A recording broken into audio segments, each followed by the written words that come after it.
Service People, kembali lagi di Tamu VIP dan masih bersama Bupati Selayar.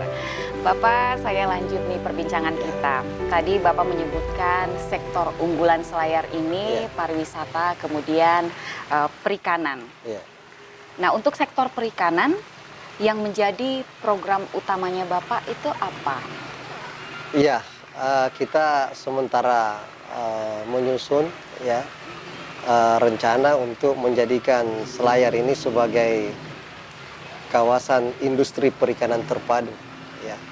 Karena memang potensi laut kita ini sekitar 2/3 daripada luas Kabupaten Kepulauan Selayar, dan di Selayar ini ada terumbu karang, ya, yang ketiga terbesar di dunia, yang tentunya ini merupakan potensi yang sangat luar biasa, yang apabila dikelola dengan baik tentu bukan hanya mendatangkan manfaat bagi masyarakat Kabupaten Kepulauan Selayar, tetapi ini juga bisa menyumbang pendapatan bagi negara kita ini. Baik, apa saja yang ada di industri perikanan terpadu tersebut, Pak?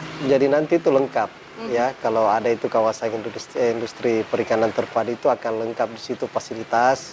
Masyarakat ingin mengambil air bersih, masyarakat ingin mengambil BBM, masyarakat ingin menjual hasil perikanannya, dan di situ akan ada pengolahan ikan, ya, untuk siap diekspor nanti. Baik, berarti sudah ada untuk yang diekspor begitu Pak ya? Iya, seperti itu. Kemana saja Pak?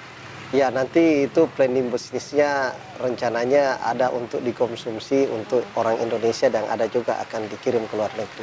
Dikirim ke luar negeri. Kalau misalkan pabrik pengalengan seperti itu? Mungkin juga akan ada nanti di situ. Mungkin juga Pak ya? Selanjutnya potensi perikanan nih Pak di Selayar ini. Bapak melihatnya seperti apa?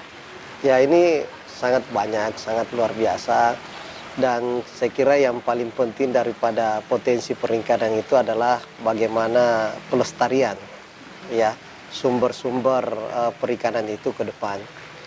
Ya, karena tanpa memberikan edukasi kepada masyarakat, ya, tentu dengan melakukan cara menangkap yang tidak ramah lingkungan ini otomatis akan mematikan, ya, bagaimana karang-karangnya, bagaimana bibit-bibit ikan tersebut, dan di jangka waktu yang akan panjang nanti anak-anak cucu kita ini akan tidak merasakan manfaat lagi daripada keberadaan laut kita yang ada di Kabupaten Kepulauan Selayar. Jadi potensinya sangat luar biasa. Yang penting kita sebagai pemerintah memberikan edukasi kepada masyarakat bersama Forkopimda semuanya, agar masyarakat ini menjaga alam kita yang ada di Kabupaten Kepulauan Selayar. Baik, untuk produksi ikan di Selayar ini Pak, seberapa banyak? Ini datanya ini sangat banyak, ya, karena kalau di Selayar ini setiap hari ini ratusan kapal yang masuk di Kabupaten Kepulauan Selayar untuk melakukan penangkapan. Justru sebenarnya saya juga tadi kaget Pak, saya pikirnya yang paling meningkat adalah sektor pariwisata, ternyata perikanan Pak ya? Perikanan dan pariwisata. Perikanan dan pariwisata. Jadi dua itu yang menjadi harapan kami agar bisa diwujudkan.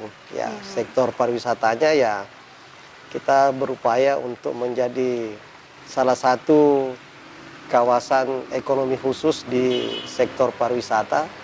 Nah, ini juga punya potensi yang luar biasa untuk dikembangkan di Kabupaten Kepulauan Selayar. Seperti apa potensi itu Pak? Ya, ini potensinya ini ada potensi wisata bahari, budaya, wisata religi, itu ada semua di Selayar. Nah, pokoknya inilah karena dia lengkap, makanya banyak investor yang mau masuk ke Kabupaten Kepulauan Selayar.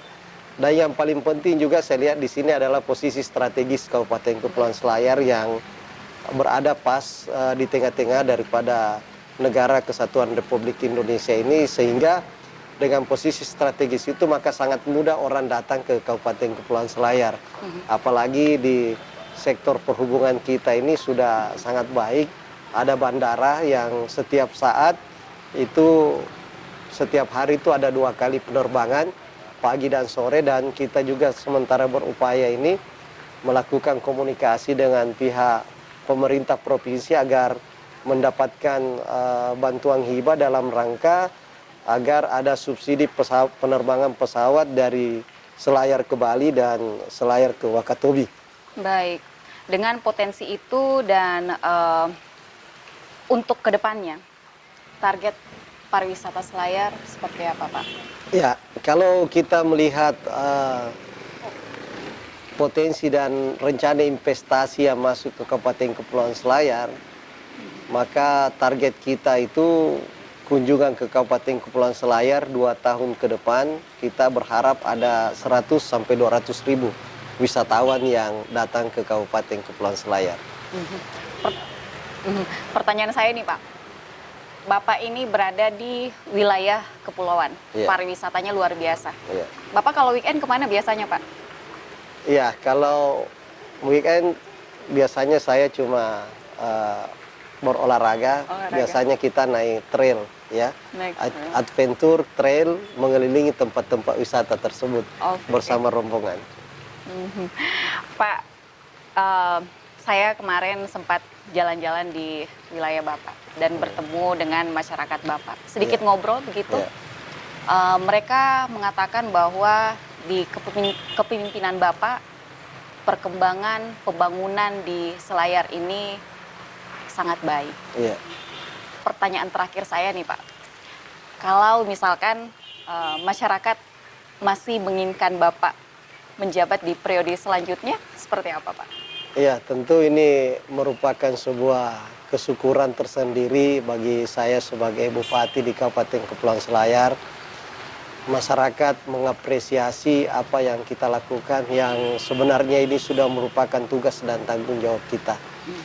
Nah, kalau seandainya memang masyarakat masih menginginkan kita untuk menjadi pemimpin di Kabupaten Kepulauan Selayar, tentu harapan ini harus kita jemput dan tentu akan menjadi tugas kita untuk mengabdi lebih baik untuk masyarakat Kabupaten Kepulauan Selayar. Baik. Kalau menurut Bapak, apa yang paling penting dibangun ke depannya di Selayar ini?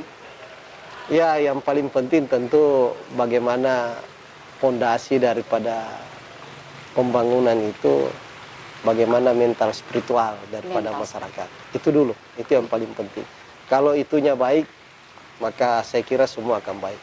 Baik, Ya. terima kasih Bapak atas waktunya. Perbincangan kita menarik sekali. Di tangga seperti ini santai sekali Bapak. Luar biasa. Dan Celebes People, sekian untuk perbincangan kita di Tamu VIP kali ini. Sampai bertemu lagi di Tamu VIP berikutnya.